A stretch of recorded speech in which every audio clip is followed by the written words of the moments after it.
duma ko sax laal xam nga lu tax man bañ na ko ba sax dañ naan Issa du sol yenn tuba yi géemu ma ko sax xam nga lu tax géemu ma ko c'est parce que ne damay xam ne ëllëg day ñëw te nit da ngaa war sa aar da nga ko war a defar gis nga bënn bii nii suñu diine mayuñu ko mais mën nga def aar te doo bënn man kër dëkk fu ma dugg dañ naan gonga te du ma bënn du ma xeesal du ma diwu du ma xotti sama tubay te maa ngi bëgg a yàgg ci aar bi kenn mënul génn te ne Issa yàggul ci aar bi am na loo xamante du ma ko def gis nga nit buñ ne lii baaxul noo yow boo gëmee sa bopp wan ne aar ngay dund yow loolu puus ko ndax xam nga lu tax il faut que nga dooleel tamit suñu diine gi ndax jullit lañ te jullit da ngay julli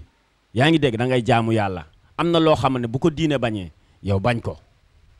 yaa ngi dégg dañu ñëw di salteel aar dañoo ñëw di yàq aar ndax fan yi gis naa li fi jaar yëpp yaa ngi dégg man damay toog di génn di déglu di seetaan tey jii am na loo xamante ne nit boo bëggee boo yow sa métier bii ngay def nanguwoo ci salteel dara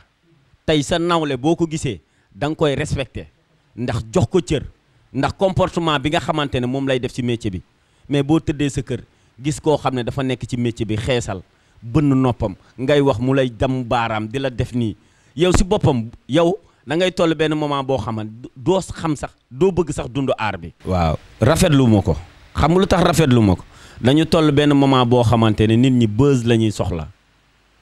man maa fi def lii wàcc leen maa fi def lii man maa fi génne fecc bii te loolu du fecc moom li ma leex rek man li may wax man ci ñi ma ko cadré mooy sama xaritu waykat yi gis nga nit. boo bëggee tey ji nekk haut niveau di génn di jéggi frontière yaa ngi dégg da ngay wone loo xamante ne tey ji ëllëg dina voilà ndax tey ji doo dem Europe tubaab bi taxaw nga taxaw fa di wàcc ci suuf il faut que mettre la chorégraphie ngay teg gis nga tey ji ku gëm sa bopp nga nekk waykat ne man métier bi dama cee war a am xoolal Youssou Ndour tey ji nekk na benn haut niveau boo xamante ne tey ji ku ñëw da nga ko fiy fekk xale bu ñëw da nga ko fiy fekk te bokkaloon ñoom génération ñi mu bokkaloon wëy dem nañ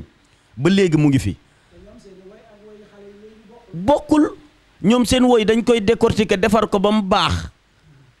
mais nit bul bëgg buzz ba tax na nga ne da ngay am loo xamante ne da nga koy génne yenn ton way yoo xamante ne benn jour lay am ñaari jour romb dem way boo fi dégg day romb dem ana ay ñoom yuusa yi fi xewoon romb na dem c'est parce que ne du qualité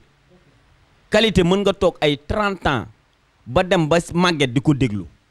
ñoom ci game boobu lañ war a game man artiste yu nekk la ku nekk laa feccal